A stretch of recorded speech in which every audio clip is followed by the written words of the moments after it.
어서 오십시오. 네, 안녕하세요. 네, 오랜만에 뵙습니다. 네, 네. 영화 이야기죠. 정말 좋아하는데요. 네. 여름 하면 떠오르는 남양 특집.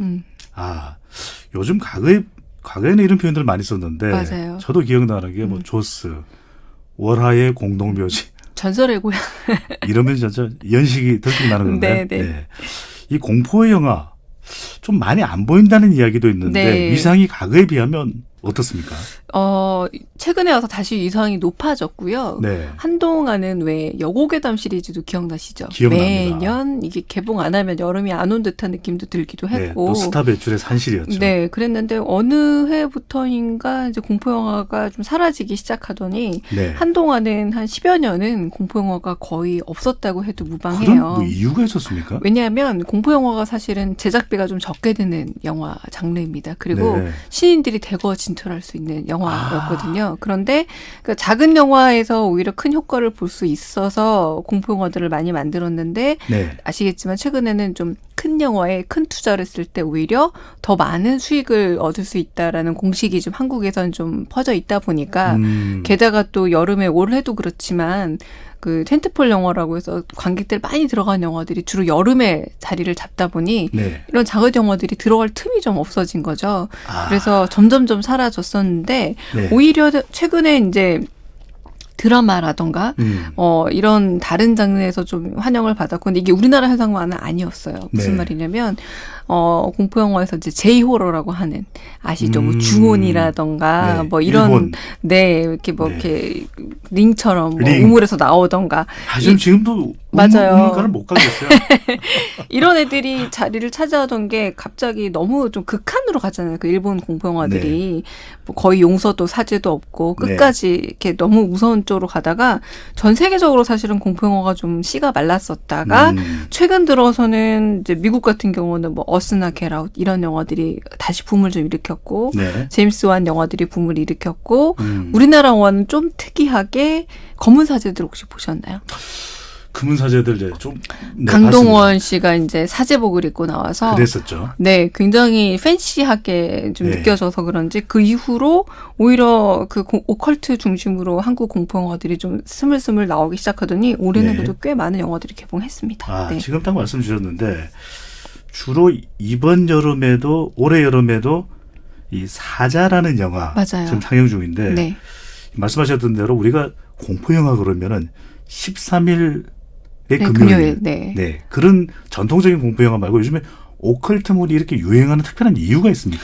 특히 한국에서 오컬트가 지금 유행이라고 네. 할 수 있는데요. 방금 말씀하신 이 사자라는 영화도 오컬트, 그러니까 특정 엑소시즘이라고 하는 구마의식이라고 네. 하죠. 그래서 그 일종의 천주교 내에서도 굉장히 아주 그 작은 부분의 영역이라고 할 수 있는데 네. 이게 성공이 이제 검은 사제들이 성공을 한 이후로 네. TV 드라마에서 손더 게스트라던가 프리스트처럼 구마의식을 소재로 해서 구마 사제가 등장하는 거기서 강동원 씨처럼 굉장히 멋지고 젊고 늘씬한 남자 사제분이 나오셔서 근데 비현실적이에요. 어떻게 사제복을 입었다고 맞습니다. 그렇게 멋있을 네. 수 있나요? 네. 굉장히 멋있는 분이 입어서 일인 것 같아요. 네. 네. 그렇게 이런 영화들과 드라마가 사랑을 받고 나서 올해 많은 영화들이 이제 개봉하게 되는데 사자 같은 경우도 박서준 씨가 등장을 하고요. 그렇죠. 요즘 대세죠. 맞아요. 네. 여기서 이제 사제는 아니지만 구마의 능력을 가지고 있는 이종격 투기 선수로 등장하고 있는데 네.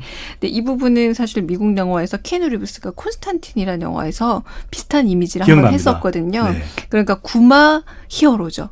구마 히어로로 등장하는데 곧 이제 개봉하게 될 변신이라는 영화에서도 또 이렇게 네. 구마라는 의식을 다루고 있습니다. 그러니까 한국에서는 굉장히 이 엑소시즘이라던가 혹은 오컬트 영화가 지금 굉장히 붐을 일으켜서 굉장히 화제가 되고 있는 작품들이 많이 나오고 있는 거죠. 이런 영화들이 전통적인 영화에 비해서 더 공포스럽게 느껴지는 때문에 그런 건가요? 부분도 있고요. 네. 일종의 좀 유행이 되는 부분도 있는데 가령 최초의 엑소시즘 영화는 1973년에 네. 워낙 유명한 윌리엄 프레드킨 감독의 엑소시스트였잖아요. 네. 기억하시겠지만 소녀가 거꾸로 계단을 걸어가고 천장으로 이렇게 뛰어 떠오르는 이 장면을 보기 위해서 그렇게 많은 관객들이 극장에 갈 수 있는 놀라움을 줬던 작품인데 네. 이 작품 이후로 사실은 거의 비슷합니다. 뭐 침대에서 떠오른다거나 뭐 이렇게 사제에게 욕을 한다거나 무의식적 공포를 건드린다거나 이런 부분들 비슷은 합니다만 네.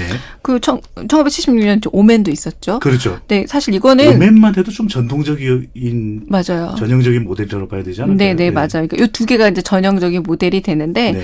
이게 공교롭게도 73년, 76년이었고 지금 영화사에서 돌이켜봐서 어떤 평가를 하냐면 둘 다 공포의 주체가 젊은 혹은 어린이들이거든요.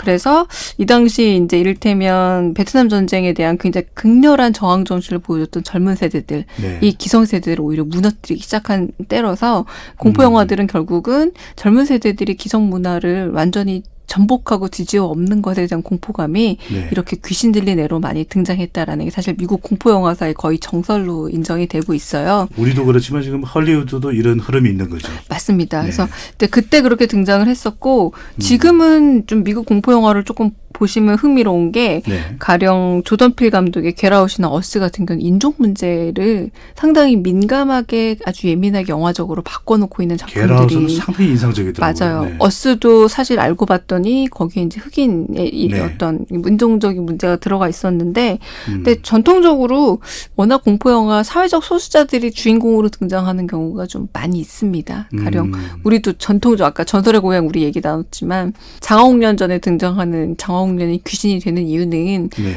그 친구들이 그 당시 사회적 소수자, 일테면 계모 밑에서 억압받는 딸들이었기 때문에 주인공이 되거든요. 그러니까 힘이 없는 사람들이 오히려 공포영화에서는 힘을 가진 존재로 많이 등장하기 때문에 이게 복수, 맞습니다. 네. 하신, 복수의 하신. 네. 그렇게 등장하는 경우가 많아서 특히 미국 지금 공포 영화의 흐름을 보자면 오히려 그 트럼프 시대 이후에 사회적 소수자가 된 사람들이 영화의 주인공으로 많이 등장하고 있는 걸 좀 볼 수 있죠. 단순 공포가 아니라 시대상에 맞는 맞아요. 이 문화 또 사회 환경까지도 반영이 되는 거네요. 맞습니다. 네. 아, 우리 얼마 전에 봤던 우리 영화 곡성도 좀 오컬트 성격이 있다고 봐야 될까요? 그 영화는 좋은 의미에서 굉장히 잡탕이죠. 그러니까 다 들어가 있는 겁니다. 그러니까 나쁜 의미가 아니라 네. 오컬트적인 요소인 줄 알았는데 중간에 약간 좀비물도 등장을 그랬죠. 하고요. 그리고 그 좀비물인데 약간 우스꽝스러운 좀비도 좀 등장을 해요. 이렇게 무섭기만 한 게 아니라 그래서 곡성 같은 경우는 나홍진 감독이 공포와 스릴러 요소를 전부 다 넣어서 접목해서. 관객들과 한번 두뇌 싸움을 해보자. 끝까지 누가 이기는가 한번 해보자라고 해서 마침내 끝까지 갔는데 대부분의 관객들이 이게 네. 뭐야? 내가 당한 것 같은데 기분 좋게 당한 느낌이라고 해서 그 영화는 일테면 정확하게 누가 악마에게 중요한 영화는 아니었거든요. 네. 누가 귀신인지. 근데 그런 논쟁을 되게 불붙여서 최근 한국의 공포 영화들은 약간 이렇게 조금 순수 오락적 측면 좋은 의미에서 굉장히 네. 이 부분을 현실과 좀 연관하는 건 좀 떨어지고 있어요. 한국에서는. 가령 방금 말씀드린 사자라든가 이런 데도 약간 빌런이라고 얘기해야 될까요? 악당 같은 악마가 등장하고 그걸 해결하는 히어로가 등장하고 네. 오히려 아주 단순하게 이분법적인 세상에서 선이 승리하는 걸 즐기고 있거든요.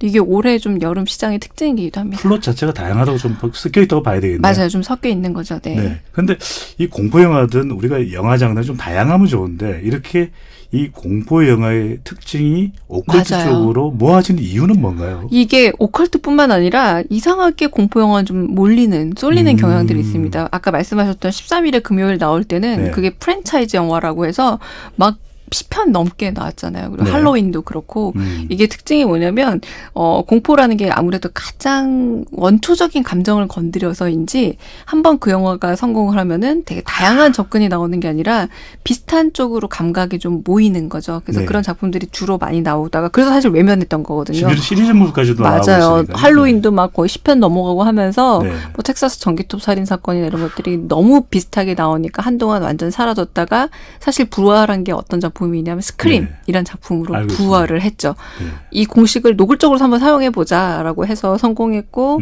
네가 지난 여름에 한 일은 알고 있다라는 영화들이 가세하면서 다시 티네이저물로 좀 돌아와서 성공을 했던 거죠. 근데 좀 올해 혹은 최근에 한국의 경향은 분명히 좀 오히려 아주 비현실적인 얘기. 그러니까 악마라는 것 혹은 뭐 악이라는 것, 이 화신이 돼서 등장하는 오컬트 영화니까요. 네. 오히려 그걸 좀 즐기는 경향들이 있습니다. 한국에서는. 교수님 이게 뜬금없는 질문이긴 한데 네.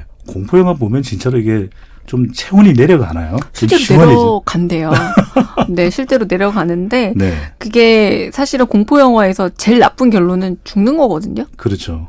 뭐 그 제일 좋은 결론은 사는 거예요. 네. 아주 선명한 극단적 이분법의 세계 안에 몰아넣고 계속해서 이렇게 등골을 오싹해 죽을 수 있을 것 같은 긴장감을 계속 전달해 주는데 저는 공포 영화의 쾌감이라면 이 단순함에 있지 않나라는 생각도 들긴 합니다. 네. 또 보면 누군가만 이 살아남는 그 맞아요. 아슬아슬함, 네네. 쫄깃쫄깃. 저는 이게 네.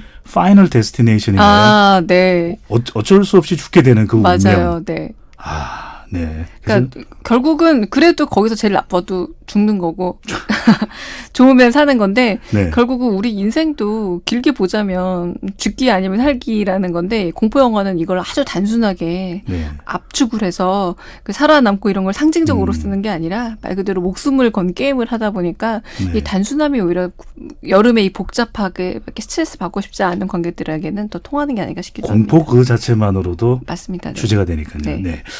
그러면 우리가 오컬트물 외에도 좀 현실적인 공포 영화 올여름 좀 우리가 그 관람할 수 있을 만한 거 추천해 주신다면요? 말하자면 이제 엑시트라는 영화가 요새 그래서 잘 되고 있는데요. 뭐 가상의 현실이긴 합니다만 거기서 공포는 이런 거예요. 기껏 옥상까지 올라가는데 옥상문이 잠겨 있다라거나. 그런데 이게 현실적이거든요.